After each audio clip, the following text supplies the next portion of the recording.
puisse continuer à revoir des choses tellement importantes sur la foi en ce moment. Des choses basiques, mais des choses très importantes. Et aujourd'hui, j'aimerais vous emmener sur un des 5 solas. Alors, je ne sais pas si ce mot vous dit quelque chose, mais à la réforme protestante, il y avait 5 choses qui étaient importantes pour les protestants d'affirmer. Et l'une d'elles, c'était solo Christo. Christ, Jésus, tout seul, aucun autre. Il n'y en a pas d'autre qui soit comme Jésus. Il n'y en a pas d'autre qui sauve comme Jésus. Et aujourd'hui, on va étudier un texte qui nous parle de ça. De Jésus tout seul, Jésus sans aucun autre. Et vous pouvez déjà ouvrir vos Bibles à Jean chapitre 14.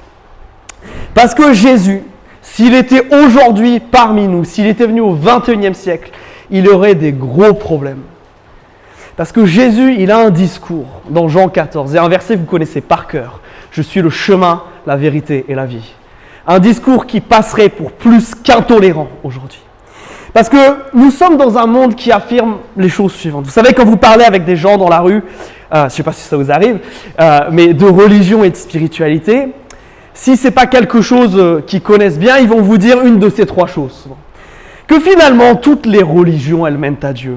C'est finalement des petits chemins différents qui nous amènent tous au même but. Tous ont cette quête du spirituel, du plus grand, du mieux, de l'au-delà. Ou alors ils vont vous dire, oui, et puis en plus elles disent toutes la même chose. Est-ce qu'au final, elles ne nous parlent pas tous qu'il faut qu'on s'aime, qu'il faut qu'on soit gentil, qu'il y ait la paix? Et puis ils vont vous dire, au final, est-ce qu'elles ne sont pas égales à cause de ça? Est-ce qu'elles ne se valent pas toutes? Dans leurs bêtises comme dans les choses qu'elles disent justes. Dans leurs erreurs comme dans leurs bonnes choses. Mais à ça, Jésus répond. Quand nous disons que tous les chemins mènent à Dieu, Jésus a dit « Je suis le seul chemin ». Quand on nous dit que toutes les religions, au final, disent la même chose, Jésus dit « Non, non, non, non, non. Je suis la vérité, il n'y en a pas d'autre ». Et quand on nous dit qu'au final, ils sont tous les mêmes, Jésus dit « Non, il n'y a que moi qui amène la vie. Il n'y a que moi qui fais ça. » Jésus seul. Et aujourd'hui, je vous propose de vous embarquer dans ces 3 affirmations de Jésus. Je suis le chemin, je suis la vérité, je suis la vie.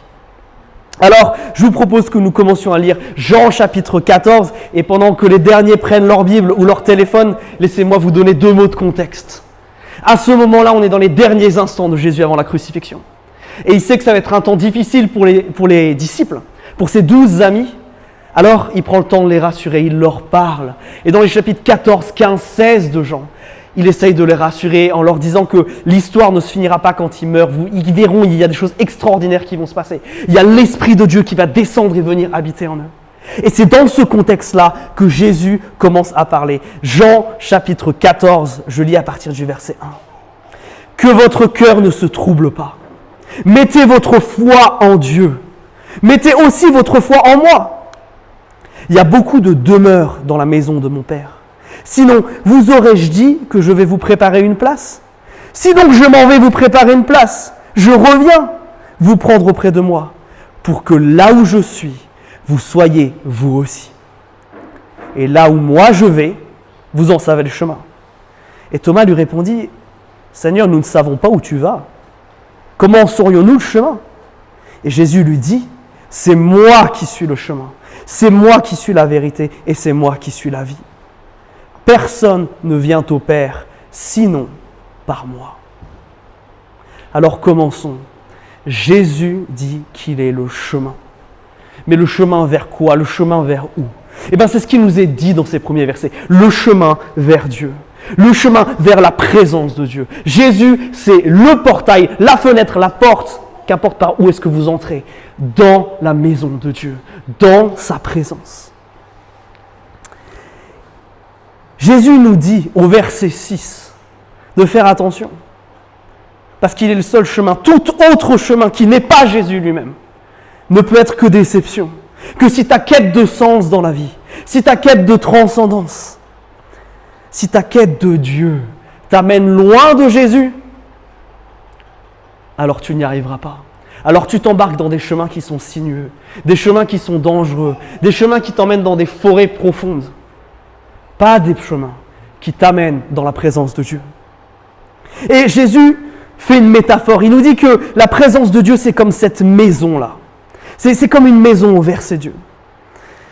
Et que dans cette maison, il y a beaucoup de pièces, beaucoup de chambres. Et que Jésus y va pour préparer une place. Et Jésus nous dit bien, il faut qu'il y aille, parce que sans cette préparation-là, il n'y a pas d'accès à Dieu.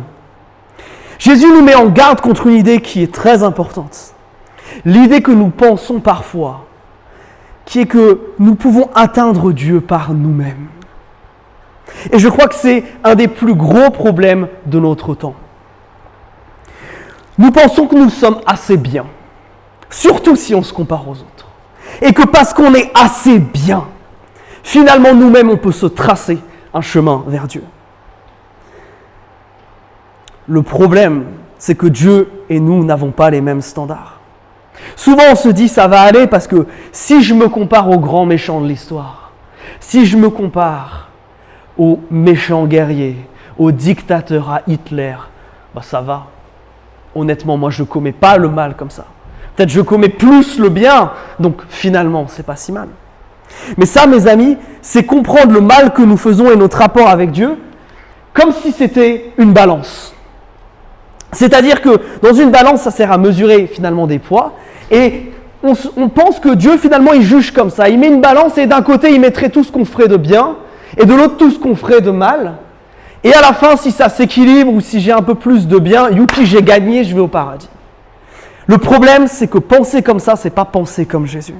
Ce modèle-là, c'est pas le modèle chrétien. C'est le modèle que vous trouvez dans l'islam. C'est aussi le modèle du bouddhisme, de l'hindouisme. Où tous reconnaissent qu'on fait le mal, mais tous reconnaissent que finalement, non, on est aussi la solution. On est le problème, mais on est aussi la solution. On est ceux qui, à coup de bonnes actions, à coup de renoncement, arriveront à atteindre Dieu. Mais pour les chrétiens, ça ne fonctionne pas. Pourquoi ça ne fonctionne pas? Parce que déjà pour nous, la balance du péché, elle est lourde. Jésus nous dit, vous avez entendu dire que tu ne commettras pas l'adultère. Mais moi je vous dis, quiconque regarde une femme de façon à la désirer a déjà commis l'adultère. Jésus nous dit, attends, c'est pas que les actes, tes pensées aussi. Tes pensées aussi là vont compter. Aïe. Là, tout d'un coup, on est moins sûr que ça passe. Et puis Jésus, par la bouche de Jacques, va dire un truc encore plus incroyable. Il va dire, si tu as une occasion de faire le bien et que tu ne le fais pas, il ne se passe pas rien. Tu pèches, tu fais le mal. Ça alourdit un peu plus la balance. Mes amis, si le monde fonctionnait comme ça, aucun de nous ne pourrait être sauf. Mais la bonne nouvelle, mes amis, c'est que Dieu ne fonctionne pas comme ça. Le chemin que Jésus trace, il ne le trace pas en fonction d'une balance. Mais c'est plutôt le modèle de la justice telle qu'on la connaît. Imaginez que vous êtes cette personne qui est considérée comme une personne bien. Récemment, vous avez adopté un de ces enfants qui a perdu ses parents dans la guerre en Ukraine. Vous êtes quelqu'un qui vous entendez bien avec tout le monde. Ça va avec vos voisins. Et puis vous êtes quelqu'un de généreux, avec ce que vous avez sur votre salaire, vous redistribuez à des œuvres de charité. Et puis un jour, en rentrant du travail, vous en avez marre et vous mettez un coup sur l'accélérateur de la voiture et là, paf, vous vous faites flasher. Est-ce que vous pensez que vous pouvez arriver devant le juge et lui dire « Monsieur le juge, écoutez, j'ai adopté un enfant quand même. Je suis quelqu'un de généreux, vous n'allez pas me donner ce ticket. Cette amende, non, ça n'aurait pas de sens, n'est-ce pas? Ça nous paraîtrait bizarre de raisonner comme ça. Mais c'est comme ça que ça marche. C'est comme ça qu'on ne raisonne pas en termes de balance, mais en termes de jugement. Avec Dieu, ce n'est pas le bien que j'ai fait qui compense pour le mal que je n'ai pas fait. Non! Chaque fois que je commets le mal, c'est comme si je faisais un excès de vitesse. Chaque fois que je pêche, c'est comme si une autre lettre arrivait à la poste. Et vu ce qu'on vient de voir sur ce que Jésus pense du péché, on a tous une pile qui déborde de notre boîte aux lettres. Et elle est énorme, cette pile. C'est pour cela qu'on a besoin d'aide. C'est pour ça qu'on a besoin de quelqu'un. C'est pour ça que Jésus dit au verset 6, « Nul ne peut y arriver si ce n'est par moi. » Pire que ça, le péché nous condamne et nous piège. C'est aussi comme si, à force d'avoir cette dette, elle était tellement lourde et que tu te mettais à traverser des rails de train. Et à cause du poids de tout ce que tu portes là, ton pied se coince dans les rails. Et là, tu es mal barré parce que tu essayes de l'enlever et tu n'y arrives pas. Et là, tu vois au loin un TGV qui arrive. Et tu sais que pour toi, ça ne peut signifier qu'une chose, la mort. Le problème du péché, mes amis, c'est qu'il nous coince quelque part. Où la seule possibilité, pour nous, la seule chose qui arrive, c'est la mort. Et dans cette situation absurde que je viens de vous décrire, de quoi on a besoin? On a besoin d'un héros. On a besoin de quelqu'un qui se jette sur nous pour nous pousser loin des rails. Mais quelqu'un qui, par la même occasion, risque sa vie. Mes amis, ça, c'est le péché. Et ça, c'est ce que Jésus a fait. Jésus, c'est l'avocat qui, au tribunal, quand le juge te dit « Mais regarde la pile de tes dettes, la pile de tes amendes », qui dit « Non, moi j'y vais à ta place. Moi je paye à ta place. » Nul ne va vers Dieu si ce n'est par Jésus. Nous ne pouvons pas parce que nous péchons trop. Alors, on a compris que le péché c'est un problème, on a compris que c'est grave, on a compris que ça nous sépare de Dieu. Mais comment Jésus est la solution? Comment il nous sauve? Eh bien, c'est ce que Jésus dit au verset 2 là. Quand il nous dit qu'il va préparer une place. Jésus ne nous dit pas qu'il est une femme de chambre dans un hôtel qui prépare les chambres avant que les clients arrivent. Non, c'est pas ça l'image. Derrière l'idée de préparer une place, c'est la même idée qu'ouvrir un chemin. Et ce que Jésus va faire pour préparer une place, c'est trois choses. Trois événements qui changent l'histoire et vous les connaissez. La croix, la résurrection, l'ascension. Par ces trois éléments, Jésus trace le chemin, prépare la place, ouvre la voie pour que nous accédons vers Dieu. Parce que chacun vient régler un problème bien spécifique. Mes amis, par sa mort sur la croix, Jésus paye ma dette. C'est comme s'il disait, non, ton compte bancaire pour toutes ces amendes-là, il est trop petit, tu n'y arriveras pas. Moi, je vais faire. Moi, je vais prendre la punition que tu mérites. Et pourquoi ça marche, ça? Parce que Jésus lui-même n'a eu jamais aucune amende. Parce que Jésus lui-même n'a jamais péché. Parce que Jésus, lui, en plus d'être homme, il était vraiment Dieu. Mais plus que ça, parce qu'il est Dieu, ce n'est pas simplement une vie pour une vie. Ce n'est pas seulement quelqu'un de bien qui vient pour toi. Parce qu'il est Dieu, sa vie a tellement plus de valeur que nous, que c'est sa vie pour toutes les nôtres et pour l'éternité. Mes amis, cette croix, elle paye notre dette. Mais j'ai utilisé une deuxième image, celle du train et de l'accident qui arrive. Par sa résurrection, Jésus, il s'est pris le train de la mort, mais il s'est relevé derrière. Et en faisant ça, il nous dit que ce qui est le normal de l'être humain, d'un jour naître et d'ensuite mourir, ce n'est pas une fatalité. Quand il nous dit « je vous prépare une place et je reviens », il est crédible. Pourquoi? Parce que lui-même a vaincu la mort. La mort vient régler ce deuxième problème, pas celui de la dette, celui de la fin de la vie, de la mort. Parce que la mort, c'est cette séparation avec Dieu pour toujours. Si on est mort, on ne peut pas rentrer avec les vivants, on n'a pas de relation avec les vivants. Jésus vient régler le problème de la mort. Et ensuite, il y a l'ascension. Souvent le plus négligé des trois. Parce que l'ascension, c'est le moment où Jésus monte au ciel. C'est le moment où Jésus va être l'avocat 24 heures sur 24, 7 jours sur 7. Pour toutes les amendes qui vont venir. Pour tous les péchés qui vont venir. Et qu'à chaque fois que la lettre va arriver, Jésus va dire « Non, j'ai déjà payé. Non, c'est déjà fait. C'est pour moi. C'est déjà accompli. » Il n'est plus responsable de ça. Mais en plus de ça, parce que Jésus monte au ciel, qu'est-ce qu'il envoie? On en a parlé ces dernières semaines. Le Saint-Esprit. L'Esprit qui va venir maintenant transformer nos cœurs, taper à la porte de nos cœurs pour les transformer, pour que nous vivions une vie qui ne continue pas à accumuler du péché, mais une vie qui glorifie Dieu. Mes amis, parce qu'il a fait tout ça, Jésus a ouvert un chemin vers Dieu. Et le seul qui règle tous les problèmes. Alors là où il pourrait être intolérant en disant « c'est moi le seul chemin », on remarque que finalement c'est un chemin qui est ouvert pour tous. C'est un chemin qui est suffisamment large pour englober des hommes, des femmes et des enfants de toute nation. Avec tout passif, avec toute blessure, avec toute manière d'être. Du plus grand des pécheurs au plus petit d'entre eux. Tous peuvent avoir accès à Dieu parce que ça ne dépend pas d'eux, parce que ça dépend de Jésus. Mes amis, là où l'islam vous conduit sur votre lit de mort à l'incertitude de savoir qu'est-ce qui va se passer dans quelques instants, et dans l'angoisse, Là où le bouddhisme vous amènera seulement à une vie de renoncement, mais sans savoir si vous avez assez renoncé. Mes amis, là où l'athéisme vous laissera sec, désespéré, en quête de sens, affamé de plus, insatisfait, et surtout dans cette situation où tu contemples le mal et tu ne peux rien y faire. Tous ces systèmes vous amènent à ça. Il y a tout ce mal dans le monde, il y a tout ce mal en moi, et j'ai aucune certitude. Et c'est là où Jésus dit, mais si. Parce que moi, je suis le chemin. Moi, je vais amener l'assurance. Moi, je suis la chose sûre sur laquelle tu peux te baser. Aucun autre ne peut te faire cette promesse grandiloquente que qui que tu sois, si tu crois en moi, comme dit Jésus, n'aie pas crainte, car je suis le chemin vers les cieux. Alors comment le texte nous invite à réagir à ça? Regardez ce que Jésus continue à répondre à Thomas au verset 7. Il lui dit, si vous me connaissez, vous connaîtrez aussi mon Père.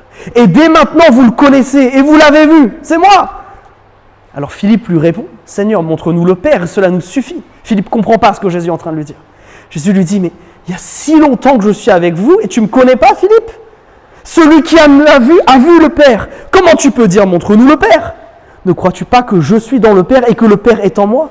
Les paroles que moi je vous dis, je ne les dis pas de ma propre initiative. C'est le Père qui, demeurant en moi, fait ses œuvres. Si vous vouliez un texte qui nous dit clairement, où Jésus dit clairement, je suis Dieu, vous l'avez. Mais qu'est-ce que Jésus nous demande de faire? Qu'est-ce qu'il nous appelle? Tu veux connaître Dieu, qu'est-ce que tu dois faire? Verset 7. Connais Jésus. Connais Jésus. Parce que si tu connais Jésus maintenant, tu connaîtras Jésus. Tu connaîtras Dieu, pardon. Mes amis, Jésus, c'est le chemin, alors il faut le connaître. La conclusion de Jésus, c'est que si nous le connaissons lui, nous pouvons connaître Dieu. L'encouragement de Jésus, c'est que si ce chemin existe, si ce chemin mène à Dieu, si ce chemin c'est Dieu lui-même, alors qu'est-ce que t'attends? Alors qu'est-ce que t'attends pour apprendre à connaître ce chemin? Qu'est-ce que t'attends avant de l'emprunter, avant de marcher dessus? Qu'est-ce que tu attends avant de développer une relation personnelle avec Dieu? C'est possible. Qu'est-ce que tu attends avant de le connaître? C'est possible. Mes amis, l'être le plus incroyable de l'univers est disponible et a vaincu tous les obstacles pour être en communion et en relation avec nous. Il ne tient qu'à vous de saisir cette opportunité et ne pas nous retrouver comme Philippe dans cette incompréhension où il ne comprend pas que si il connaît Jésus, s'il a vu Jésus, il a vu la face de Dieu. S'il a vu Jésus agir, alors il a vu Dieu à l'action. S'il a entendu Jésus parler, alors il a entendu les mots de Dieu. Mes amis, apprenons à connaître celui qui est le chemin vers Dieu. Celui qui t'aime tellement qu'il se jettera systématiquement devant ton péché pour que toi tu ne meurs pas. Parce que mes amis, notre Dieu, c'est le Dieu qui ne dit pas, qui se place en haut d'une montagne et qui dit « Allez-y, essayez de monter ».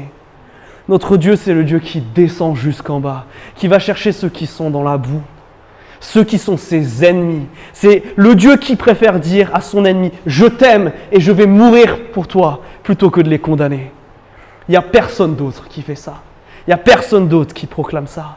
Notre Dieu, c'est celui qui ouvre un chemin, pas du bas vers le haut, mais du haut vers le bas. Mes amis, notre Jésus, c'est le plus grand, le plus glorieux. La question que tu dois te poser, c'est est-ce que tu le connais? Est-ce que tu as cette relation personnelle avec lui? Est-ce qu'il est le chemin dans ta vie? Ou alors tu fais des écarts? Ou alors tu sautes à droite, à gauche? Ou alors tu essayes d'emprunter d'autres choses? Tes bonnes actions, tes mérites, d'autres divinités, d'autres saints pour aller vers Dieu. La Bible est claire, un seul chemin, Jésus-Christ. Alors, Jésus est le chemin, certes, on l'a dit, il est aussi la vérité. La vérité. Alors, sur celui-là, j'avoue que j'ai hésité à même en faire une prédication à part, tellement il y aurait de choses incroyables à dire sur ça. Mais Jésus fait une proclamation qui est folle ici. Il dit « Moi je sais, vous ne savez pas. Moi je suis le seul qui a raison, vous avez tous tort. Si vous ne voyez pas les choses comme moi, il n'y a pas de débat possible en fait. Vous n'avez pas raison. Comment Jésus peut avoir l'arrogance d'affirmer une telle chose? À cause de ça, j'aime énormément ce dessin. Mes amis, parmi toutes les grandes philosophies, parmi tous les grands hommes et tous les grands prophètes, il n'y en a qu'un seul qui a dit quelque chose d'incroyable en disant « Je vais mourir et après je ne serai pas mort » et il n'y en a qu'un seul qui l'a fait. Mes amis, nous croyons en Jésus, nous avons confiance parce que c'est le seul qui a fait une proclamation aussi forte et qui l'a accomplie. C'est le seul qui est digne de confiance. Quelqu'un qui peut ressusciter d'entre les morts, mais évidemment que je vais lui confier ma vie. Évidemment que j'ai des preuves qu'il peut faire des choses extraordinaires. C'est parce que Jésus ressuscite d'entre les morts que nous devons lui faire confiance. Et alors ça doit avoir des implications. Alors ça a été dur d'en sélectionner que quelques-unes, mais j'aimerais vous en montrer deux. Si Jésus est la vérité en tant que tel, alors ça veut dire une première chose, c'est que sa vision du monde, elle est juste. Que si nous, chrétiens, et nous pas chrétiens, nous voyons la Bible, nous voyons le monde, nous voyons toutes choses avec une différence de ce que dit Jésus, alors il y a un problème, parce que nous ne décrivons pas de manière réaliste la réalité. Alors il y a un problème fondamental. Si Dieu a bon, alors ce qui doit m'aider à interpréter le réel, c'est ce que dit la Bible. C'est pas ce que je vis qui doit interpréter ce que je dis, c'est exactement l'inverse. Tout ce que je vis, tout ce que je vois, tout ce que je pense, doit passer par ce filtre-là. Qu'est-ce que Dieu dit? Parce que dans Romains 12, Paul nous dit, les amis, ne vous conformez pas à ce monde, mais soyez transformés. Laissez votre intelligence être transformée pour discerner quelle est la volonté de Dieu, ce qui est bon, ce qui lui est agréé, ce qui est parfait. Mes amis, même notre intelligence, les Français, on aime bien ça, la raison et l'intelligence. Mais la Bible nous dit même ça, elle est polluée. Mes amis, la manière dont nous regardons le monde, si nous ne l'avons pas filtré au travers de ce que Jésus dit, nous y avons un regard mauvais. Et ça nous amène à des bêtises. Parce que le problème, c'est que bien souvent, nous nous conformons à une vision du monde qui est non biblique. Et nous transformons ce que Dieu dit sur le genre, sur la sexualité, sur ce qui est bien, sur ce qui est mal. Les choses ne vont que dans un sens. Si Jésus dit la vérité, alors je pars de lui et j'arrive à une conclusion. C'est lui qui doit m'influencer. Si sur un sujet, je passe 1000 heures à écouter des podcasts, à lire des livres, à me renseigner sur Internet en lisant des articles, et que je n'ai pas passé une seule minute dans l'écriture, mes amis, vous pouvez être sûrs que vous n'arrivez pas à une vision du monde, à une vision de la réalité qui soit juste. Alors quel est le filtre que tu appliques à ce que tu vis? Est-ce que c'est ce que tu entends qui interprète l'écriture? Ou est-ce que c'est l'écriture qui interprète ta vie? Deuxième chose, si Jésus est la vérité, alors il ne peut pas mentir, logique. Mais si Jésus est la vérité, alors quand il nous promet un truc, on peut s'appuyer sur ce qu'il dit. Alors ses promesses sont certaines. Alors quand il nous dit qu'il est le chemin, oui, on peut lui faire confiance. Mais au-delà de ça, quand Jésus nous dit, par l'intermédiaire de Paul, qu'il ne permettra pas que nous soyons tentés au-delà de nos forces, mais qu'avec la tentation, il préparera aussi le moyen d'en sortir. Jésus dit la vérité. Le problème, c'est que nous, mes amis, nous ne faisons pas confiance à ces promesses. Nous arrivons face à l'épreuve, nous arrivons face à la tentation et disons « Oh, qu'est-ce que c'est grand! Si seulement Dieu m'aidait, si seulement Dieu faisait quelque chose pour moi. » Mais mes amis, si Dieu nous promet quelque chose, alors nous avons le droit de le prendre au pied de la lettre.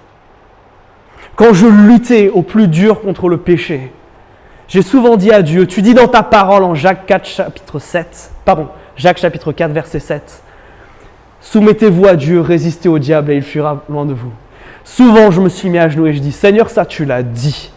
Soit c'est vrai, soit tu mens. Mais si tu l'as dit, alors ça doit arriver. Fais-le maintenant. Aide-moi à résister. Aide-moi à vaincre. » Et les amis, chaque fois que j'ai fait cette prière, chaque fois que j'ai invoqué le nom de Jésus, il m'a délivré. Et je peux vous garantir que toutes les fois où ce n'est pas arrivé, c'est parce que je ne l'ai pas fait. Mes amis, le problème, c'est que nous ne prenons pas Dieu au sérieux. Quand il nous dit, là, au psaume 19, la loi du Seigneur, c'est-à-dire la Bible, est parfaite. Elle restaure la vie. Elle rend celui qui est naïf sage. Elle est vérité, elle est entièrement juste. Elle est plus précieuse que l'or, plus douce que le miel. Est-ce que c'est ce que nous croyons par rapport à ce bouquin? Est-ce que nous croyons que Dieu dit la vérité quand il nous dit que là-dedans, il y a des trésors d'intelligence pour nous rendre sages là où nous sommes naïfs? Que là-dedans, il y a des trésors pour nous restaurer là où nous sommes brisés? Le problème, mes amis, c'est que nous ne faisions pas confiance à la vérité. Nous ne courons pas à Jésus quand nous sommes en difficulté. Nous courons voir nos amis. Nous courons, peut-être nous réfugions-nous dans notre intelligence et nous essayons de processer tout ça. Qu'est-ce qui se passait si au lieu d'appeler nos amis et les uns appeler les autres, d'aller demander des conseils pendant des heures, nous passerions 10 minutes à prier et 1 heure à chercher dans l'Écriture ce que Dieu a à nous dire sur ça? Combien les choses changeraient si notre première motivation face à l'adversité, face aux choses que nous ne comprenons pas, c'était d'aller interroger la vérité elle-même? Qu'est-ce qui se passerait si nous vivions ainsi? Jésus, c'est le chemin. Jésus, c'est la vérité. Et enfin, Jésus, c'est la vie.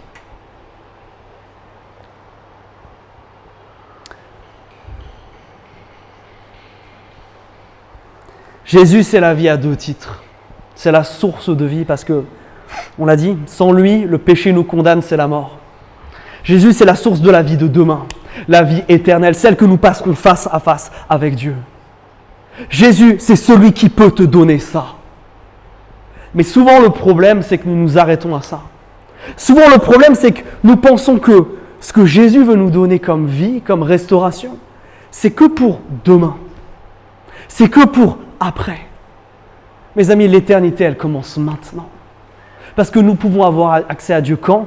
Maintenant. Jésus nous l'a dit, si vous m'avez vu, vous avez vu le Père. La vraie vie, on peut y avoir accès aujourd'hui. Une vraie relation avec Dieu maintenant. Une vraie vie où j'avance maintenant, non pas dans la peur du lendemain, mais avec l'assurance parce que je sais où je vais. Je sais comment j'y vais parce que j'ai un chemin. Et je sais aussi que j'ai l'assurance parce que je vis dans la vérité. Mes amis, ça c'est la source de la vie. Nous pouvons vivre comme ça dès maintenant.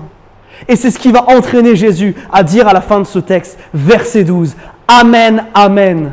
Ce qui veut dire « En vérité, je vous le dis, celui qui met sa foi en moi, lui aussi, les œuvres que moi je fais, il en fera même de plus grandes encore, parce que moi je vais vers le Père. Et tout ce que vous demanderez en mon nom, je le ferai, pour que le Père soit glorifié dans le Fils. Si vous demandez quelque chose en mon nom, moi je le ferai. Est-ce que Jésus nous dit ici d'être passif, d'attendre la vraie vie qui vient après?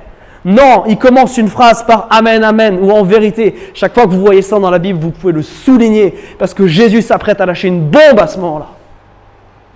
Jésus nous demande-t-il d'être passif et d'attendre?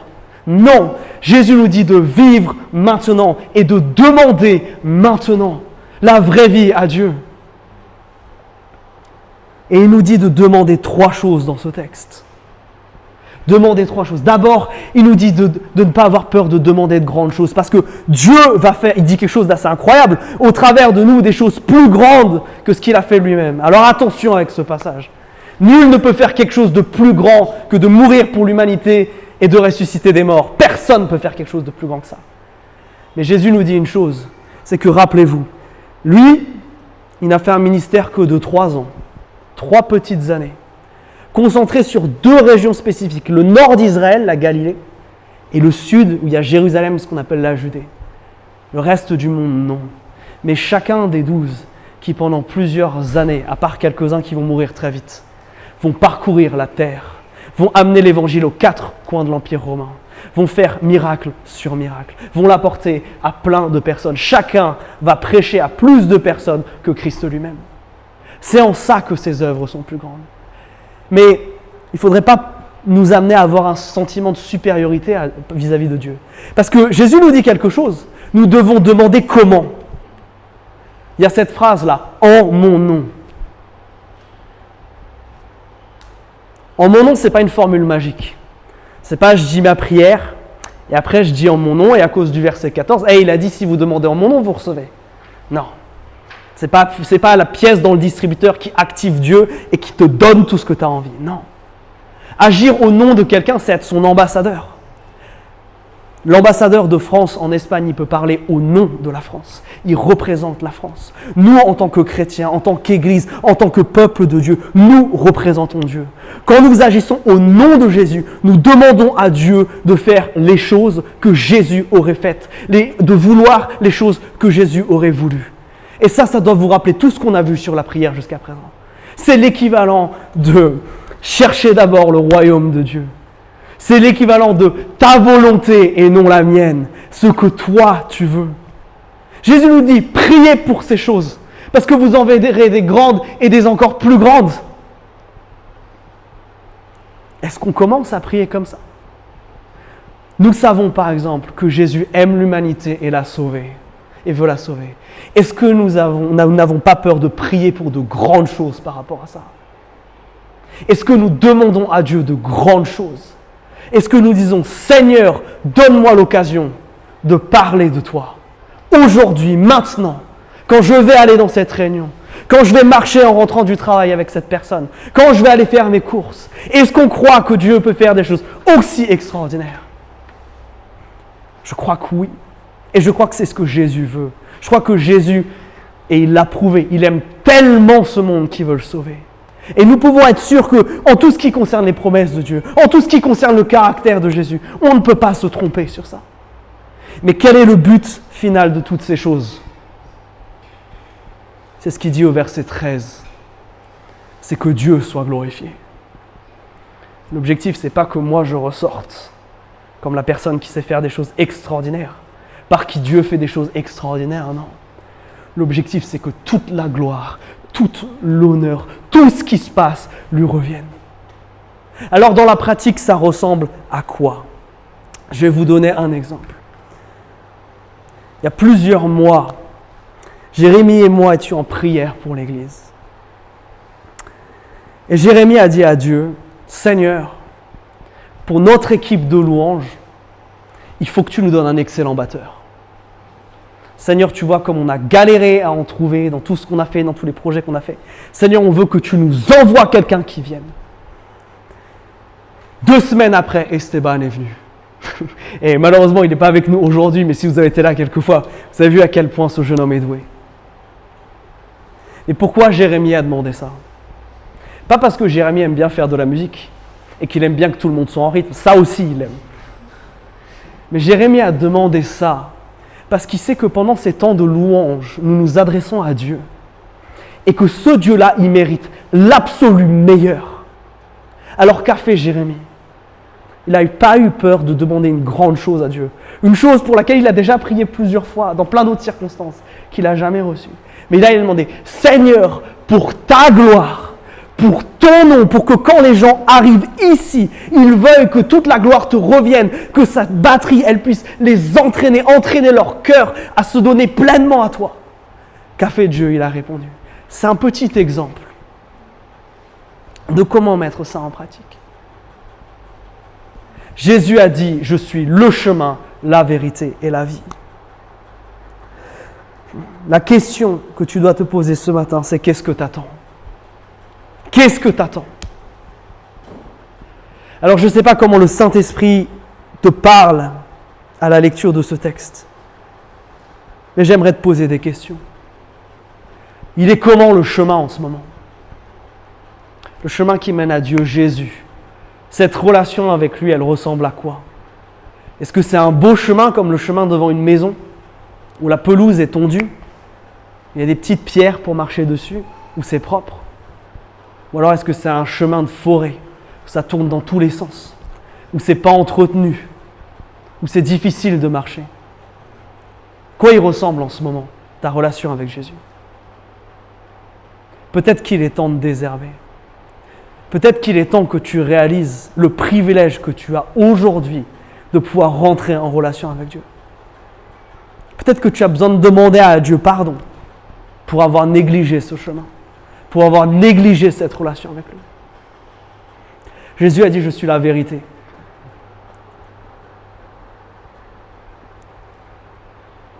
Comment est-ce que tu vois le monde? Est-ce que tu te rends compte que dans ta vie, il y a des thèmes, il y a des choses qui ont totalement déterminé ta manière de vivre, mais où jamais tu n'as ouvert la Bible sur ça? Où jamais tu n'as consulté l'Écriture? Peut-être que là, tu as besoin de te repentir de ça. Peut-être que tu te rends compte que, certes, intellectuellement, tu crois que Jésus est la vérité, mais dans les faits, croire que quand Jésus me dit qu'importe les tentations, il y a toujours un moyen d'en sortir, ça, je ne le crois pas vraiment.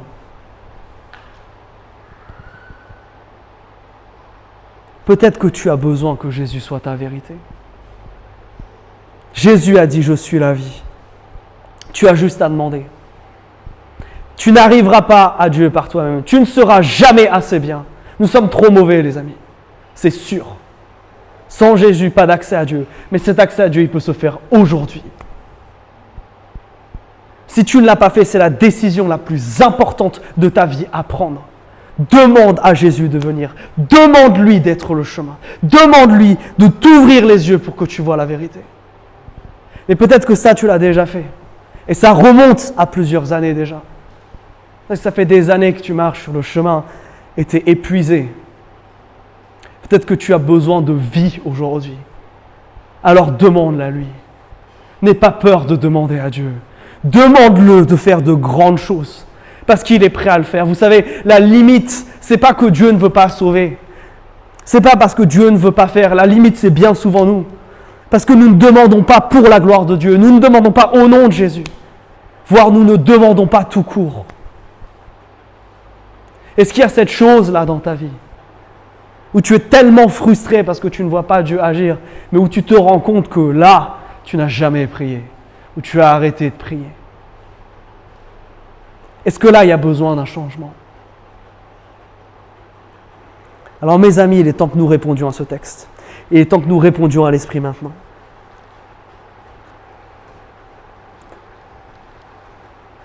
Si l'Éternel t'a parlé au travers de ces mots, je t'invite à déclarer avec les prochains chants que oui, il n'y a qu'un seul chemin, c'est Jésus. Il n'y a qu'une seule vérité, c'est Jésus. Il n'y a qu'une seule vie, c'est Jésus.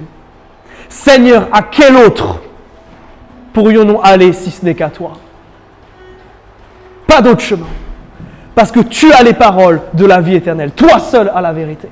Et toi seul est la vie. Mes amis, si vous voulez confesser ces choses-là, alors je vous invite à chanter ces paroles.